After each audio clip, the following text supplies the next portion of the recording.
Hey everyone, thank you so much for coming here today. My name is Stephen Gould, the founder and chief innovation officer over here at Travel Advisor Resource Center. And I am so excited to be kicking off this TARC Expo 2026 with what I find to be one of the best sessions of the industry, honestly.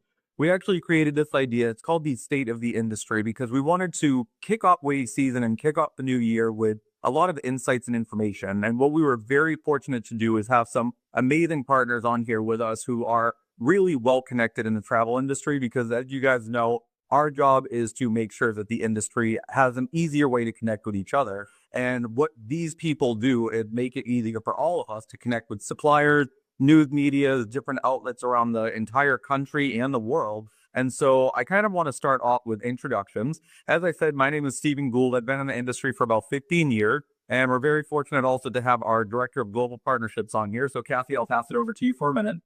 Hi, everybody. My name is Kathy Santos. I'm the Director of Global Partnerships as well. I've been in the industry also almost 15 years with KGS Events and Travel. Welcome, everybody. Thank you very much. And Cameron, you're first on our list here, so let's pass it over to you first.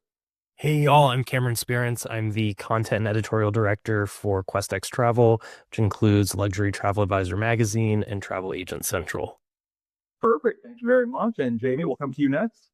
Hey everyone, Jamie Vizeta, senior editor at Travel Weekly, where I'm also the co-host of the Trade Secrets podcast. Spoiler, you'll be meeting my co-host in a moment, but I've been in the industry for about 10 years covering retail travel sales. So all things travel agencies and travel advisors. So thrilled to be here. Perfect. Thank you. And we'll pass it over to your co-host next. Hi, everyone. I am the co-host. My name is Emma Weissman, and I'm the executive editor of Travel Age West and the editor-in-chief of Agent at Home, both sister publications to Travel Weekly and Travel Pulse. I have to apologize out of the gate. I'm getting over a flu, so my voice is a little bit raspy, but I'm really happy to be here and so honored that Stephen asked me. I am a co-host with Jamie at the Trade Secrets podcast, and I'm also the host of the Humans of Travel podcast. Been in the industry for almost 11 years now. Perfect. Emma, what don't you do at this point? Thank you so much. And Eric, we'll pass it over to you next. Yeah. Hey, everyone. I'm Eric Bowman, the editor-in-chief for Travel Pulse. It's a sister publication, as Emma mentioned, with Travel Age West and Travel Weekly by North Star, other in that corner. Yeah.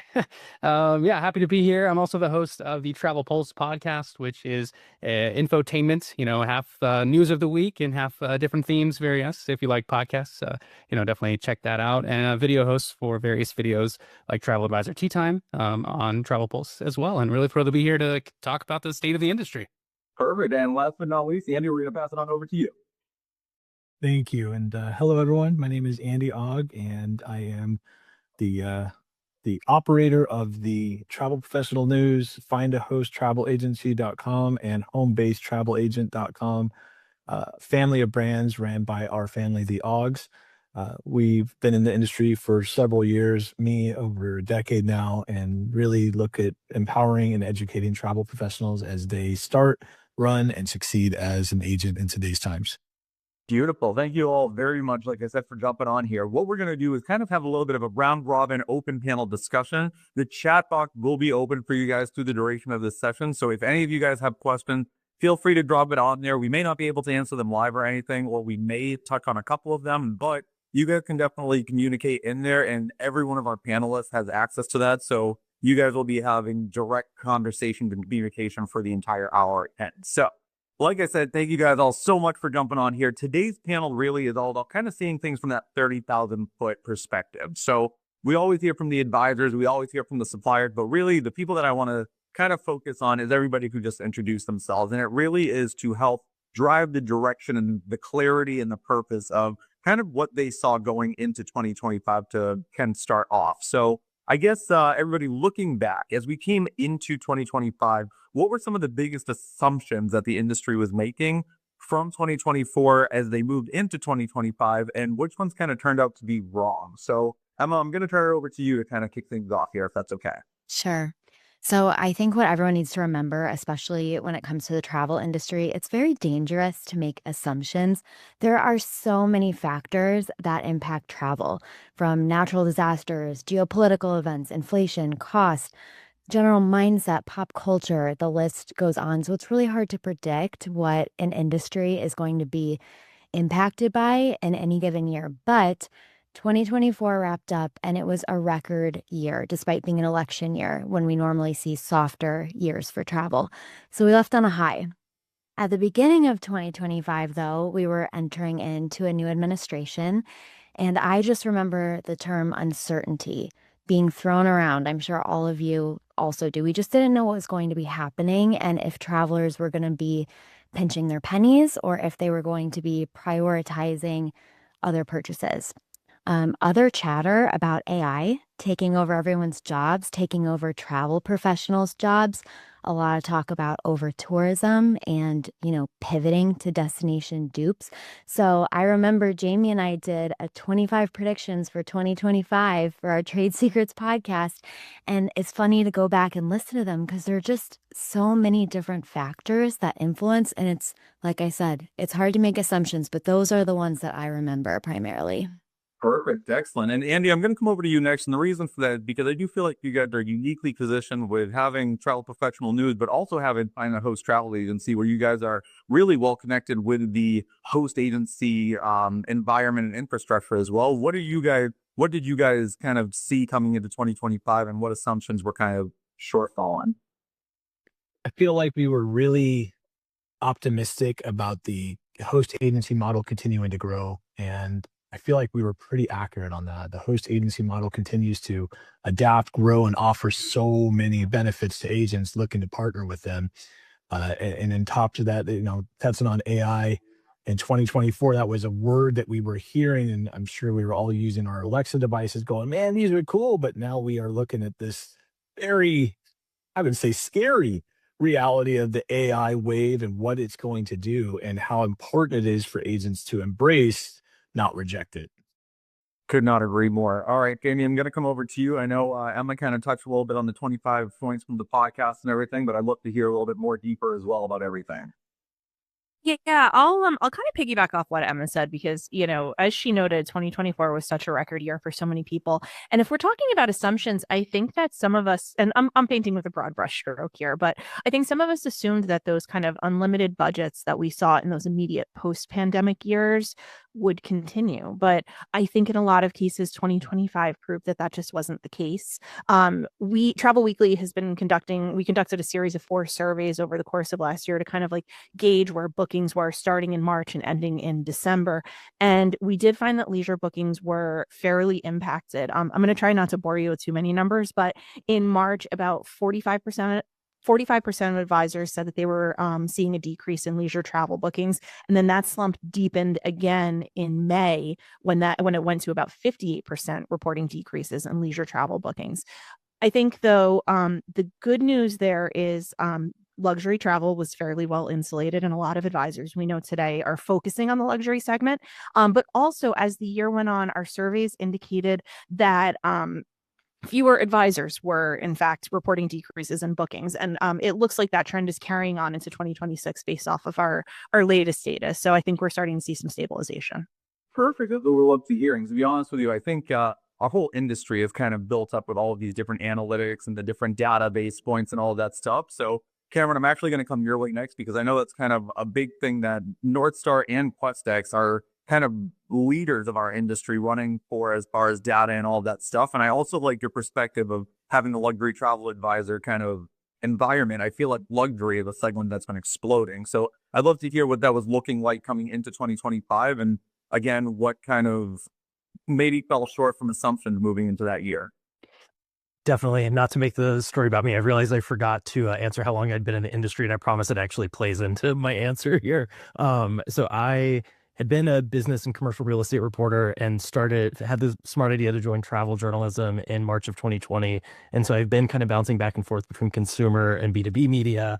And so I was at the Points Guy until January, and then I joined QuestX. So I was coming from more consumer facing direct to consumer business, but a lot of credit card data. And so coming into 2025, we were looking at credit card delinquencies hitting like record highs of 90 plus day delinquencies showing up pretty regularly at the end of 2024. So we started to get a sense of, this era of revenge travel, as Jamie was saying, was kind of nearing its end.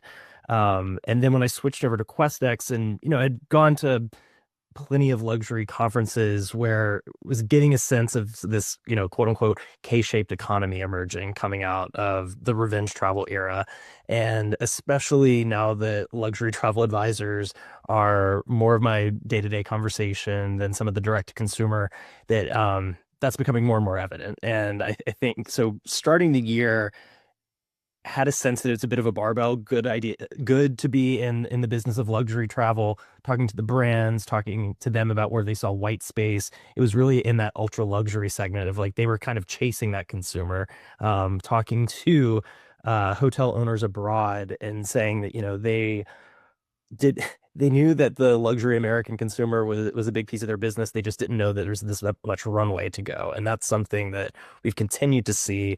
But I would almost look at my 2025 forecast kind of maturing over Q1 of this year, because I had a sense it was going to be good for luxury travelers. But I would say as an editor, by the end, with the sort of intentions of the new administration coming clear, there was at the end of Q1, I was like, is our editorial calendar for the next couple of years just going to be focused on domestic travel? Sure, the luxury travel piece is going to be there, but it was just like, do we really just need to focus on America 250 and domestic travel until we make sense of the unpredictable? And I'd love to say I'd rather not talk about domestic because most of my business is international. But the reality is there is a lot right here in our backyard. And I think there is a lot to be said for that too. I think we did see a lot of movement in the U.S. domestic market a little bit more, especially over the last 5 years, just because of everything that we've been going through as an industry and whatnot. But great insights, and I do appreciate all of that. Eric, let's pass it on over to you as well. Yeah, just kind of echoing on, the whole traveler spending and the mindset there. Obviously, Q1 25, I think a lot of people had a pretty strong wave season to kick off last year. And then, April came around and tariffs and price, worries and everything kind of kicked up. So we saw a bit of a slowdown through that. But I think the general sense is, it's people still travel. Travel is now a non-negotiable. I don't think you coming out of the pandemic, we saw, the term revenge travel was kind of big, and then people were, predicting, well, 5 years from now, what are things going to look like that? And, we're here, we're in that now, and people are prioritizing travel in a huge way. We saw that last year, a lot of records set, specifically TSA, they had over 3 million passengers screened in the day, I think like 8 times, and set multiple records on the year. So that was a big one. And then another one too, a talking point I've heard a lot, even outside of just concerns of AI. AI would replace the travel advisor, and that's not the case at all. Savvy advisors are using AI to get better. That people thought that AI would take the wheel, but really AI is the co-pilot. Humans are the navigators, and that's where we're at. And you got to find a way to, use it as a tool to better yourself. Absolutely. And again, that's kind of our whole point here at the TARC Expo as well, is to bring forth all these minds and everything, really highlight them. A lot of these conversations, we have a luxury panel, we have a romance panel, systems, AI. It really is to kind of empower you guys as travel advisors to make sure that you have all of the right information, knowledge, and context basically to move forward. And Eric, I appreciate you hosting the podcast a couple of weeks ago with Ryan Corrigan and myself, because it really was a nice kind of way to round out the year and to see again how 2026 was going. And I'm loving hearing all these data points. I know, Jamie, you mentioned that you don't want to bore people with data and stuff too much, but the reality is, as travel advisors, it really is a huge step in the right direction to hear and know what's happening around the industry, because when you're not going in blind on these things, it's easier to sell your clients, and it's easier to have these kind of conversations with your clients as well. Kathy, I know you're staying a lot on the agency side and the supplier side, so I want to kind of pass it over to you because I know you're seeing a lot all throughout the industry as well. I am, and I know that there was a point that everybody was talking about, like domestic from 2020 and stuff like that. So it has, for me on the agency side, has gone to domestic as to get more clients here locally and branch out. And that's what I started to do on the agency side. And going into 2025, it's been the AI section.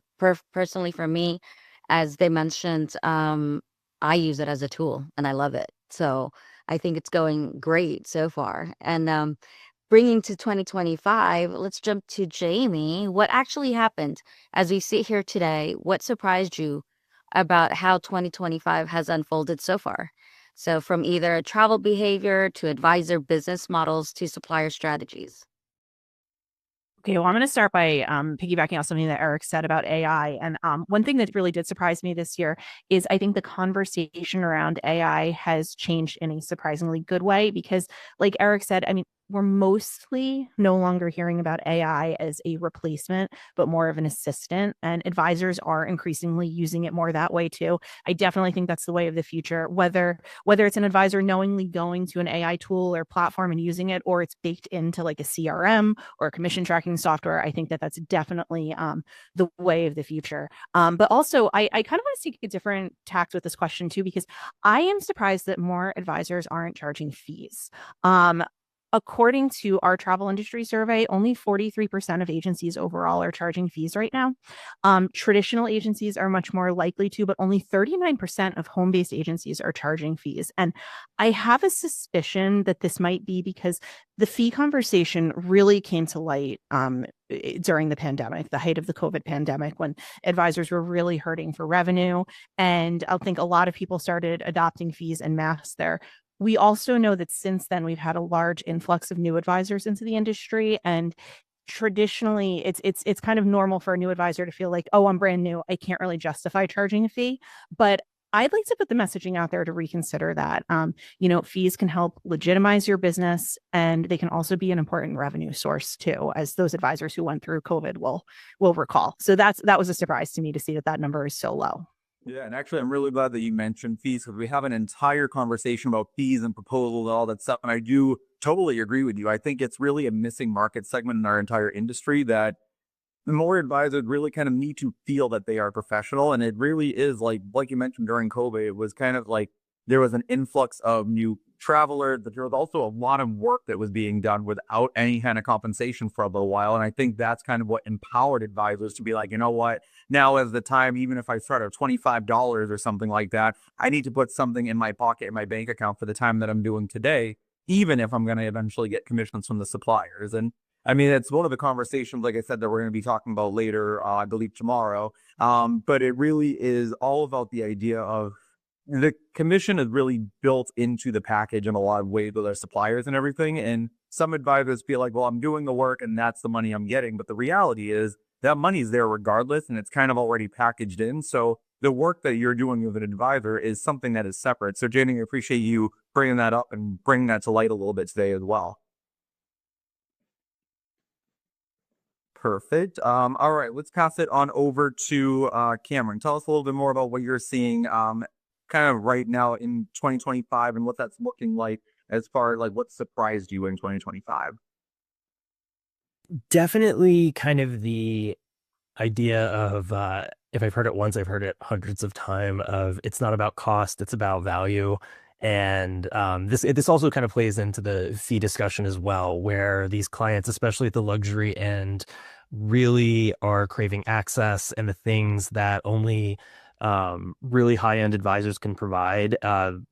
Piggybacking off the fee equation, I mean, when quote unquote everyone is getting early access to the Louvre, if your advisor is getting you something, even earlier access or, a guided tour by an artist that just spitballing here, I mean, that's something where a fee is definitely warranted. And I mean, there's that where the client is increasingly recognizing their advisor is going above and beyond and should be with those expectations come cost. But as long as they're seeing the value of it, they're more than fine to do it. And I've seen just in chatter with kind of our board, our networks, is it's also playing out at the property level where properties that, sure, they've demonstrated years, if not decades, of loyalty to go back every year for a multi-year spring break.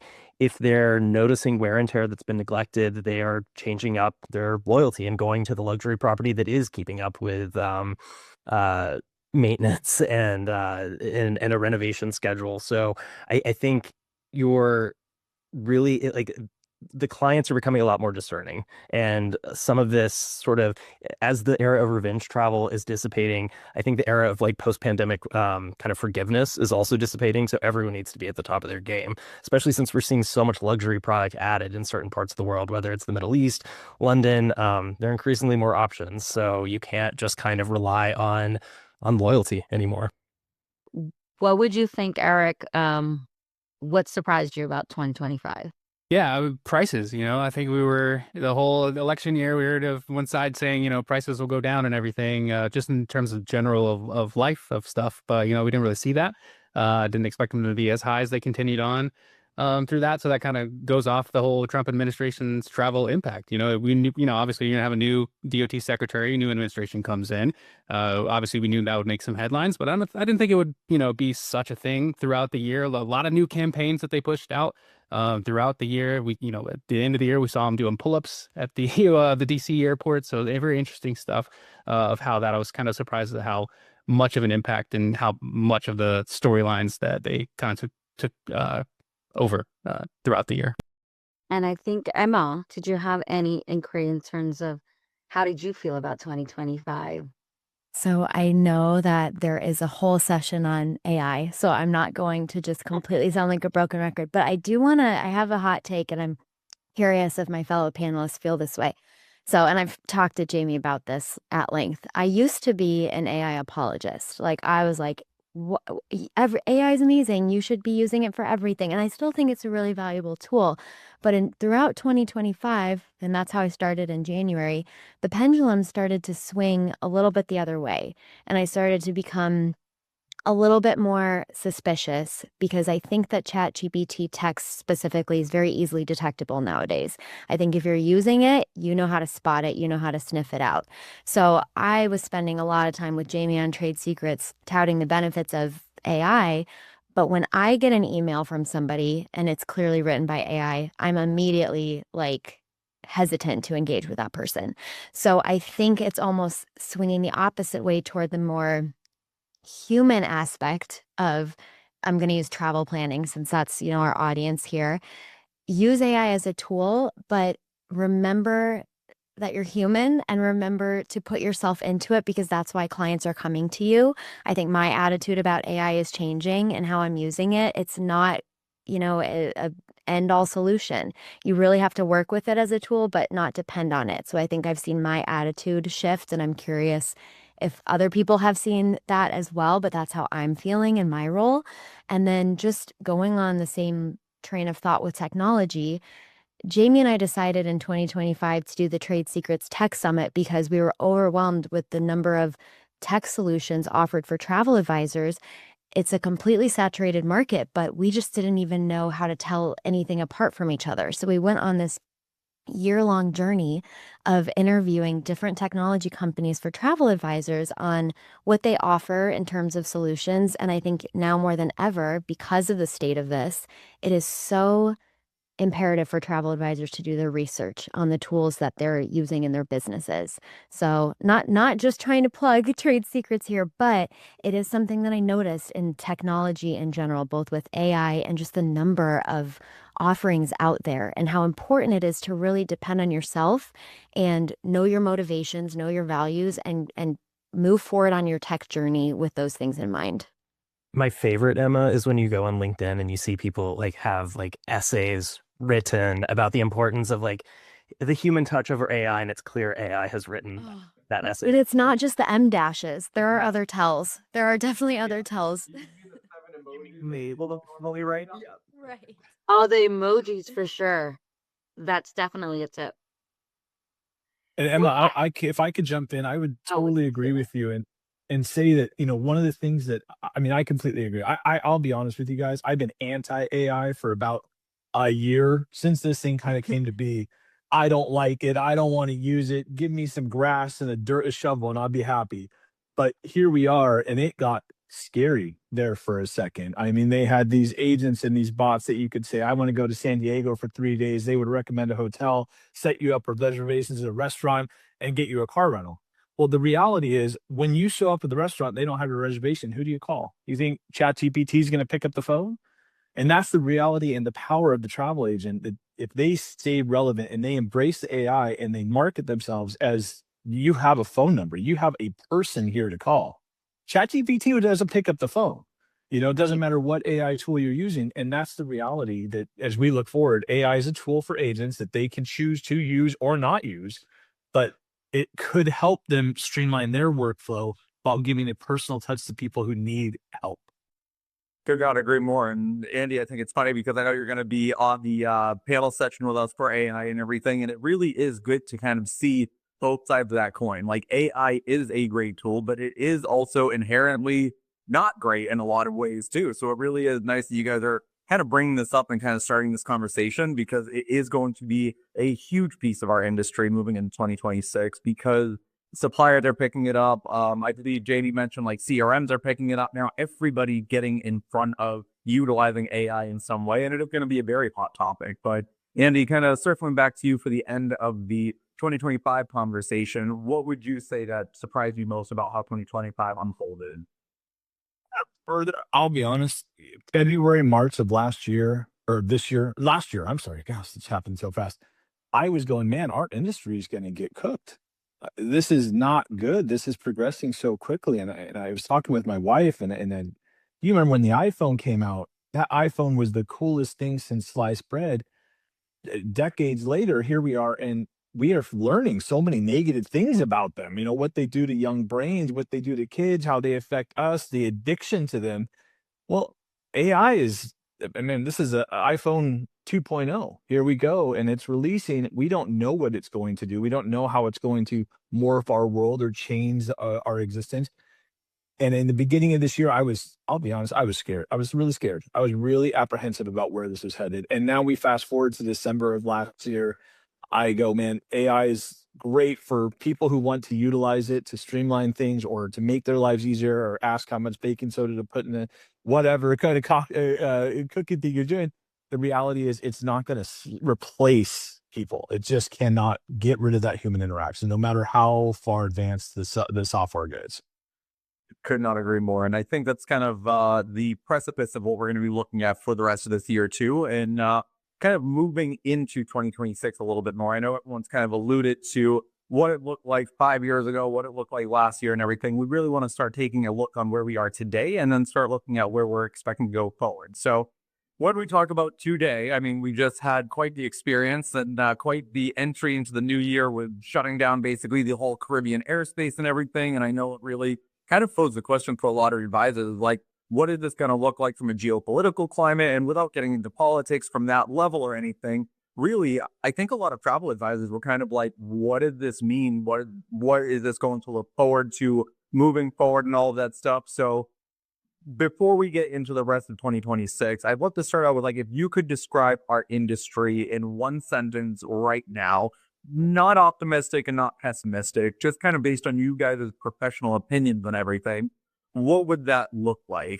Andy, let's pass it over to you first. What would your kind of one sentence in a nutshell be where we are today? Adaptation. Absolutely adaptation. Very nice. I think that's actually a great one. Eric, let's pass it over to you. All right, I got a few more words than just one word. So what would say that one sentence side? Shout out to Andy. That was, messages. But the industry right now as a whole, I think it's a bit of a mixed bag. Luxury space is thriving, but middle class America is still kind of has a tight budget, and they're letting prices really impact their decision. It's not that they're not traveling; it's just they're being a little more conscious, a little more tight, which kind of makes things harder for many travel advisors out there. And also, why you see a pivot from many, going to that luxury space and chasing, the client who has the money to spend freely. Could not agree more. Danny, let's hear from you. What are you thinking? I think it's a really resilient industry, because we found that time and again, people might switch up where they're going or when they're going, but people at the end of the day still travel. And I think that that's great news for travel advisors, but they just need to be, as Andy said, adaptive to those changes. No, I could not agree more. And Emma, what would you say kind of in a nutshell of where we are today? Yeah. Well, one thing I wanted to just say, and then I promise I'll get into my sentence. Zane Kirby, the CEO of ASTA, in a recent Travel Age West cover story, he said American travelers really take the news in stride. So we're mentioning all these things happening at the beginning of the year. Despite that, my sentence, I am optimistic that despite all of those distractions and headlines, that people will always prioritize what they find joy in. And I believe that that is travel. So I'm optimistic about that. Totally agree. And thank you for keeping it to one sentence, Emma. Just keep note of that, Eric. No. Cameron, we'll pass it on over to you. My sentence is there is a rise of intentional and premium travel, but we are seeing the demise of the middle. Very true. And I like the way that's kind of put together, and especially coming at it from like the luxury travel advisor perspective. I think that's kind of speaks volumes to where that market segment is at and where they're going compared to what the rest of the industry could be looking at too. So thank you guys for all sharing kind of current state. Kathy, I'm going to pass it on over to you to take it forward. Thank you. Thank you.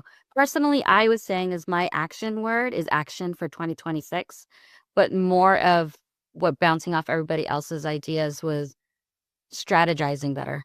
So that's for me anyway, in terms of 2026. Love it. And I love how you're saying that during our expo where it's all really Well, yeah, of course. I had this going on before the new year. So I was like, what is my word? And that was just pretty much what I needed to do. Perfect. So now right there. Do you guys, are you all earn people like every year? I like to come into the industry with, or come into the new year with like the word. And like, I remember it was like alignment, it was flexibility at one point, like all these things. Are you guys similar? Or how are you guys feeling? Absolutely. I am such a resolution girly, and I know some people are not like that, but I have my professional resolutions, I have my personal, I have my mindset shifts. I live in LA. I mean, how can I not? But yes, I am that person, and mine this year is actually to be present in every aspect of life, and I think we can all benefit from that. So Totally agree. All right. Thanks so much for sharing. Kathy, passing it back over to you. I love it. Let's go with Andy. Looking ahead, when you look towards 2026, what changes feels inevitable, like whether the industry is ready or not? It's a great question, and I wish I could say like without a doubt, but I think that the embrace of change, and I love being present. That's how our family lives our life, just being today only, and not worrying so much about next year. But I think the evolution of our industry is going to continue using all of the tools that are coming available, and I do think that the host agency marketplace is going to continue to flourish as we move forward. Perfect. I think that's actually very true, especially from what we're seeing with the kind of growth and rise of the host agency model. I think there's more hosts coming out. I think there's some agencies that were hosted that are moving independent, starting smaller host style agencies. I think that's a topic all in itself, though, too, just because, I mean, host agency at this point kind of means so much to different people. I know people that are an 8-man agency and they are host agency. Then I know people that say that you have to be a part of Path to be a host agency or be able to find XYZ and all these things. So I think the host agency is a totally different beast of a conversation. I mean, our industry, that's what I love about it, is it's such a kind of fluid industry. You can join, I mean, it's a good and a bad thing. We don't really have a huge barrier to entry, but there are so many ways that you could join it, from the host side, the independent side, the franchise side. Like, there's so much to do over here. And it's so funny because I actually started my educational career and everything in hospitality. And it was basically 15 years ago, all we ever heard about was hotels and restaurants. And unfortunately, the travel industry was never a big thing. And so it's kind of raised the question, even today. I can't tell you how many people I talk to still, and they're like, is travel like an actual viable business or just a hobby for you guys? Like, what are you actually doing? And I think we're going to see a big, huge resurgence of like what the travel advisor is and who they are through 2026. So, Andy, I appreciate you kind of highlighting the host side of things and also the tools and resources. But Eric, what do you see on your side? Yeah, just to piggyback off what you said there, the travel advisor last year was the 5th fastest growing job from a LinkedIn post data that they did. So I think later this month we'll see from LinkedIn again where that relates. But just in terms of that, yeah, the advisor job idea, is going to continue to rise on through that. But as far as what changes feel inevitable, I would say improving the air travel experience, from top to bottom. Just look at what Southwest is coming out and doing a whole lot of new changes this year, implementing for their passengers. The government continues to advocate for funds to help with enhancing TSA and the airport infrastructures, so we need those new technologies in place. We need more air traffic controllers staffed up. So that's where we've got to improve the most, in my opinion. I like that. What about you, Jamie? What's your take on this? Well, I mean, I think we're seeing a shift from when it comes to consumer behavior in terms of researching travel, this shift from search to prompt. And I think advisors are going to have to figure out how to adapt and really just continually establish themselves as experts that, can debunk those AI hallucinations, can say, like, maybe this is a better plan for you. I know you personally, and I think this is a better trip option for you. And I also think that advisors are going to have to continue to legitimize themselves with this flood of new advisors that we're seeing in the industry. It's not to say that they're not going to be great advisors, but I think that with so many people coming into the industry, like you said, Eric, it's a popular job, and it's a popular job for a reason. Like, let's face it, it's a great job, and it can be such a lucrative career. But I think advisors are going to have to work harder than ever to establish themselves as legitimate, take advantage of all of the educational opportunities that are available in the industry, and then communicate those educational opportunities to consumers through, badges and signatures on websites, that kind of thing. I think that's going to be a big theme of this year. Yeah, I think that's very true. I think education, I think certification, I think all of that stuff is going to move us forward. Like I mentioned, our industry is probably one of the only ones that don't have a huge barrier to entry. You could be a travel advisor by paying a startup fee of $99 somewhere, and all of a sudden you're a travel advisor. And it really is something that you got to be able to differentiate yourself in the market. And one of the biggest things that's showing up to things like this, going to other conferences, staying on top of the news media. That is why we have these amazing people in our industry to be able to flood the kind of industry with what's going on, because the more you can stay up on everything, the more it's going to separate you as a true travel professional. And that is really the whole point of this. So I'm going to pass it over to you to wrap up the 2026 look forward kind of thing. I love this conversation around new advisors entering the industry, because I wrote something down very similar to what Jamie said. And one thing I think is really important is to differentiate yourself, like we were saying, but also for 2026, let's be consistent in our messaging to consumers, because a lot of consumers are confused about what travel advisors do. Are they the same as travel agents? Is it just an order taker? Am I paying for something different? And there are so many different business models. We talk about that all the time. But I think for 2026, let's really align for our messaging for consumers, and consumer awareness is going to be so important to keep the momentum of this career as we move forward throughout the year. So whether that's like standardizing some things professionally so that we just know that if someone's saying, what does a travel advisor do? We're all kind of saying the same answer so that there's no confusion out there, because I do think there's a problem right now with just awareness of what the profession is, what they do. And I think we could do a lot better in that way. So that's kind of my hope for 2026. Good to hear. Cameron, what about you? What changes feel inevitable? I think so. I'm not on the AI panel, so forgive me for bringing it back to AI. I do think advisors need to be prepared to write off a certain segment of business, just because, frankly, there are folks who are already just relying on ChatGPT or Gemini or insert platform here. I'm not saying that's good or bad. There are countless articles about people turning to it for therapy and a whole lot of other things. So I think, like, why would travel advisory be any different? So, and that's part of the death of the middle that I'm talking about. I think there's going to be high tech, budget-friendly options in this space for how people are getting their travel information. But that also comes back to the push for high touch, high fee businesses. We're seeing an increase in buy invite only advisory firms. So I think there's some incredible opportunity to come out of this space, but there is just, quite frankly, going to be some business that's going to go away. And I mean, I firmly do not believe in any of the decades long chatter of, like, is insert technology development here the death of the travel advisor. As we've all said, this is a very resilient business. It adapts, not going away anytime soon, but it's just adaptability is key.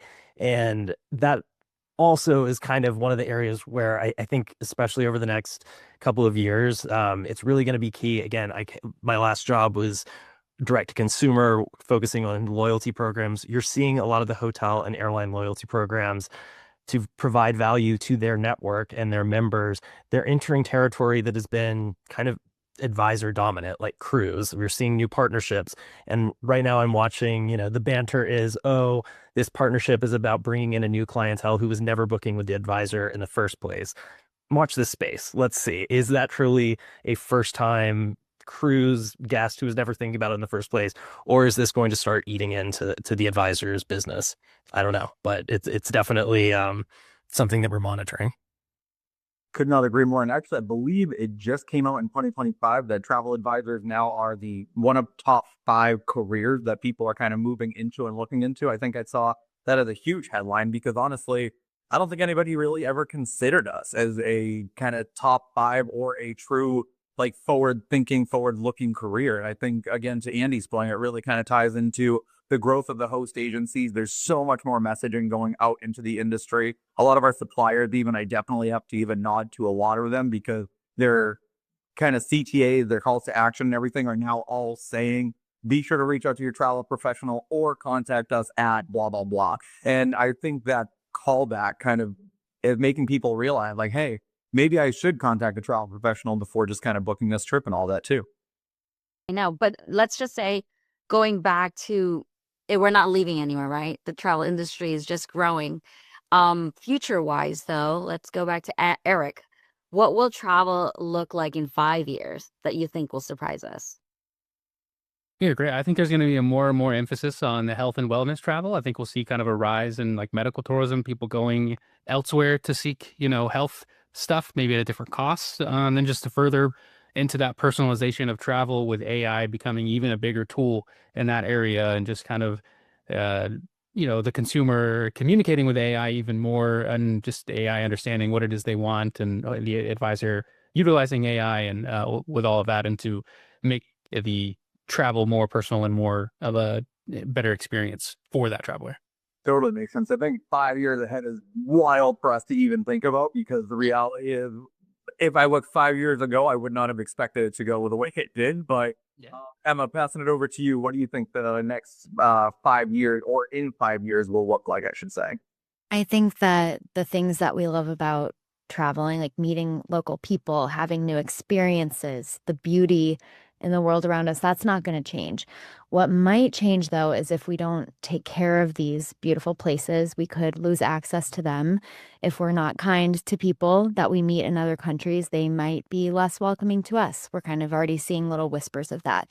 So not sure if that's like a warning necessarily, but just something to kind of keep in mind. Like we need to just remember that we need to be kind to others. We need to protect the places that we're visiting so that 10, 15, 20 years from now, we're still going to have access to the same things about travel that we love today. Yeah, I honestly think that is a huge, big message that everybody really kind of needs to drive home, and not even just travel advisors, but travel advisors need to pass the message to our clients. We need to definitely kind of partner with the right suppliers and everything. Sustainability is becoming such a huge thing. I mean, we did see it 5 years ago, actually, with the pandemic. We heard big destinations like Venice actually stopped accepting large cruise ships in their home ports because they just didn't want the influx of travelers anymore. We're hearing news from different areas throughout Europe and all that tourists are not welcome as much as they used to be. They were getting tomatoed and all these other things and stuff like that. And it's kind of crazy to hear what's happened around the world, but I think sustainability is definitely a very hot topic over the next 5 years because it'll really be interesting to see where our industry is going to end up. Cameron, what about you? What do you think? I think we're going to continue to see brands popping up in unexpected places. Like the barriers are coming down. You're seeing hotels go into cruise go into hotels. That's been really interesting to watch. The other thing is kind of doing a 180 on my last answer. Excuse me. I really see that as these direct-to-consumer loyalty programs get bigger and bigger and bigger. I mean, you hear the airlines make more money off their loyalty program than actually flying the planes. The average customer is not seeing a return on their loyalty, return on their investment. And I think that presents a huge opportunity to travel advisors. And the fact that, you're gambling if you have X status, are you going to get that suite upgrade? Are you going to get that first class upgrade? Work with an advisor and you can practically guarantee it. And I think it's going to be really fascinating to watch as you see some of the data that Eric was mentioning. I think it was Bloomberg and a few others have been reporting the fast growing market for those entering travel advisory. I think there's going to be a more concerted push to show the value of the travel advisor. And, I think we're one successful influencer campaign for more people waking up to that and suddenly a lot more bookings coming to travel advisors. That's definite. What about you, Andy? What's your take on this? What do you think will surprise us? I'm going to be really controversial on this. There's going to be either a wealth of individuals joining our industry, growing the amount of travel agents in the United States dramatically, or that number is going to dramatically decrease. And we're going to see a rise of very, very specialized agents that are highly effective, that manage a team, that are going to crush it.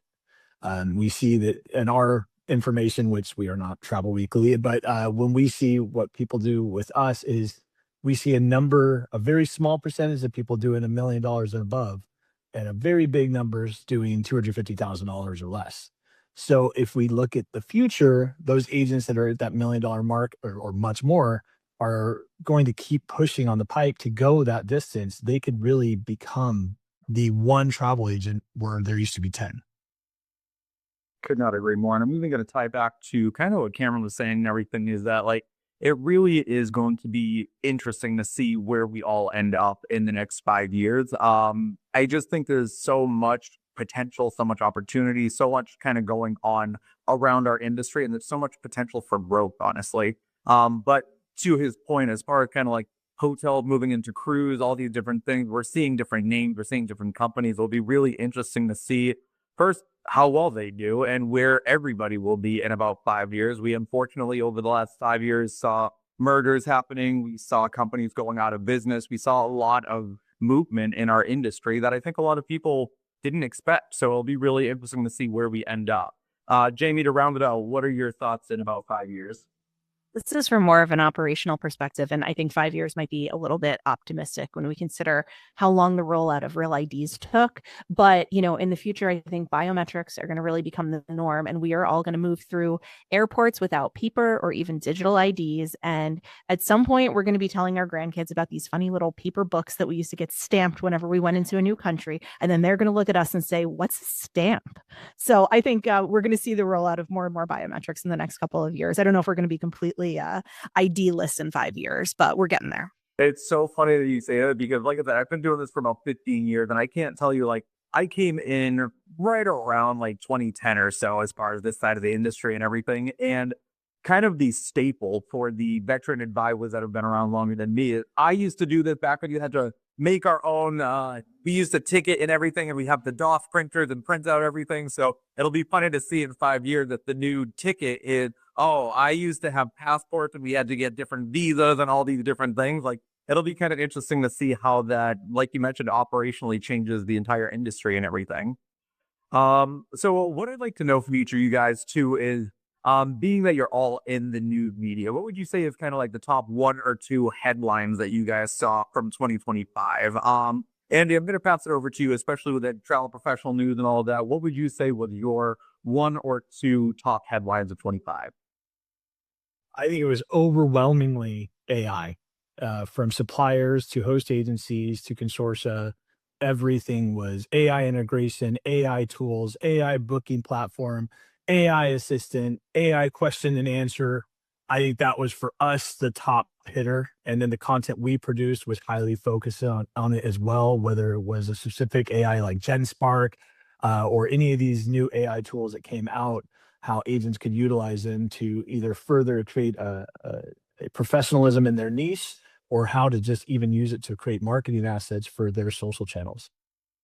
Absolutely. And I think we're going to hear a very common integration with everybody. But Jaden, let's pass it back over to you. What are you kind of seeing like the top 1 or 2 headlines?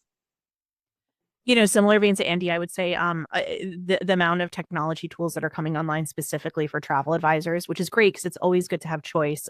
I think I called a column of mine like, it's like the golden age for tech tools for travel advisors, something like that. And then I think the other one too is just that consolidation continues in the agency space, from the biggest players like American Express, Global Business Travel, and CWT, down to, some of the host agencies that, a lot of us are more familiar with, like Travello acquiring Gifted Travel Network, KHM acquiring Lavarte Travel. Like, I think we're going to see, a continuation of that, but also to note that there are always new agencies coming online too. So I think there's no shortage of them.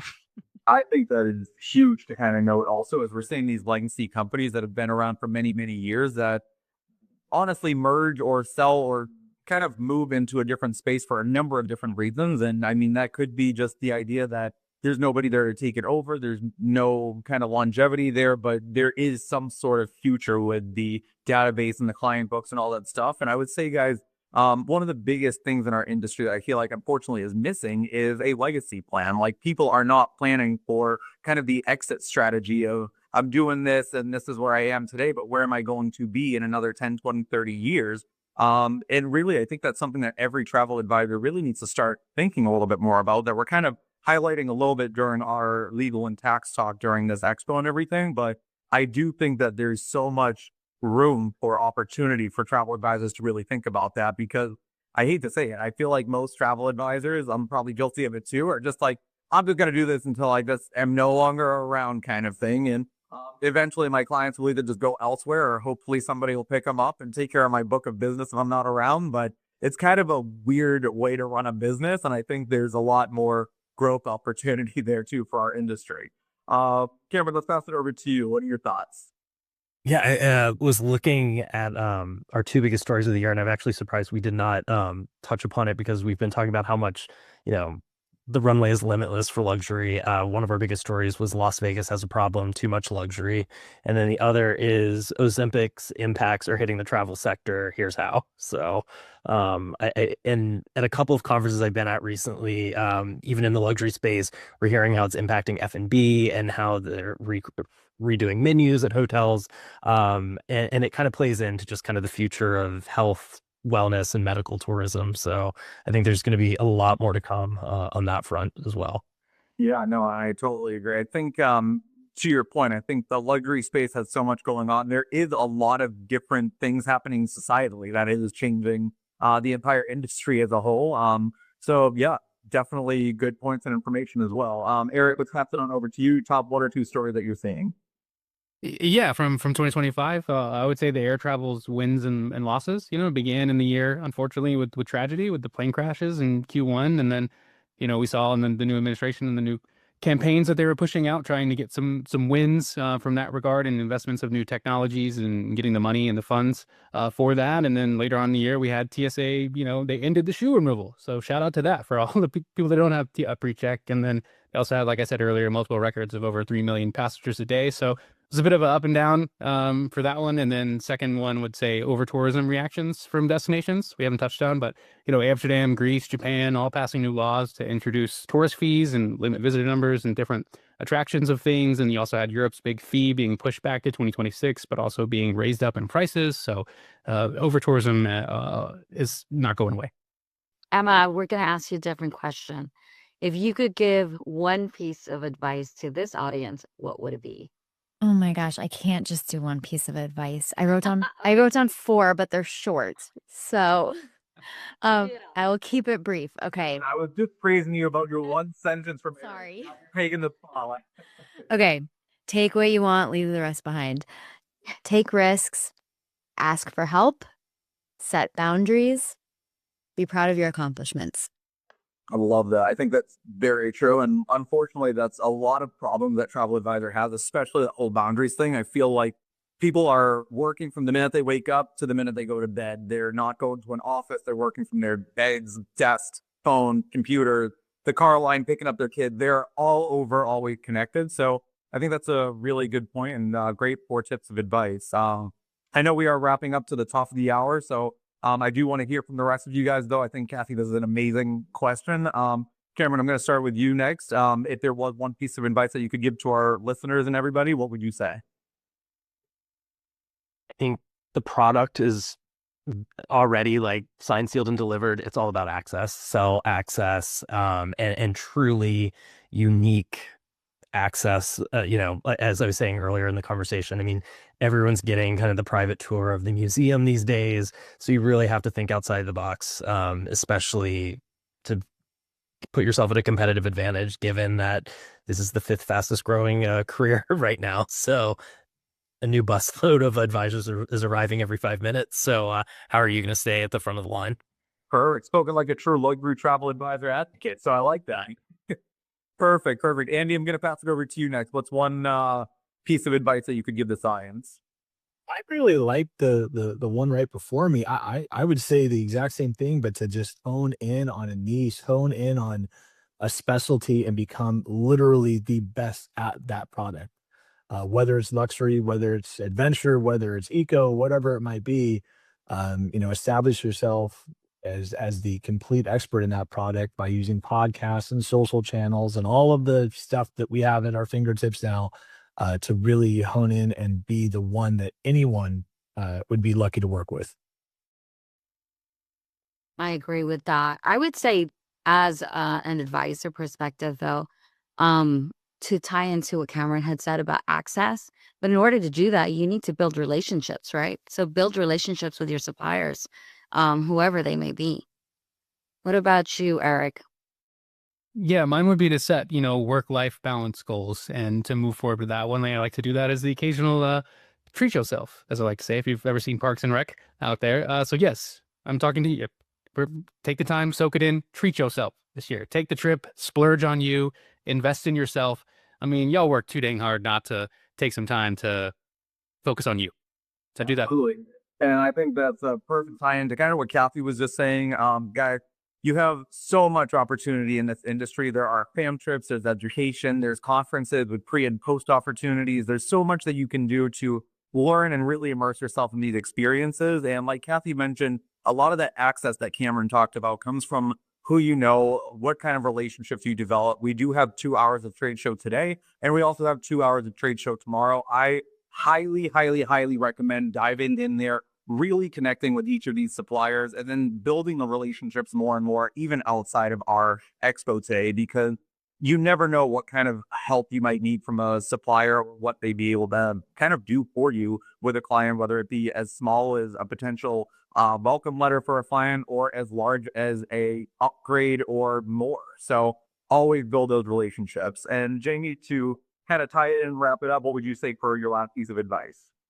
Well, I also want to say boundaries because I think boundaries are so important to have. But I want to emphasize what Andy said, and that's to specialize because it's really hard to be all things for all people. But if you hone in on a few products or a few destinations, please don't make it just one because God forbid that supplier goes under or something terrible happens in that destination. You can really get to know it. And then that's also going to open up additional opportunities, perhaps for, group trips, affinity trips. And that can have a really positive impact on your revenue line. And if it's something, if you're specializing in something like, a hobby or an activity that you already love, it's not going to feel like work. You're going to speak the language of the people who you're planning trips for, and then they'll turn into regular clients too. So a lot of opportunity in specializing, I think. Absolutely. Thank you guys all very much. I think this is a great way to kick off this expo ahead. We have another guest speaker coming up next. It is Angela Hughes, as well as Cameron. We're going to be talking all about luxury travel. And guys, pay attention to these news media. These are your contacts. This is how you stay connected. And thank you all so much for jumping on here and having this first kickoff conversation. We look forward to an amazing next couple of days and hopefully seeing you all around again soon. Thank you. Thank you. Thanks for having us. See you at the base. Yeah, Thanks, man.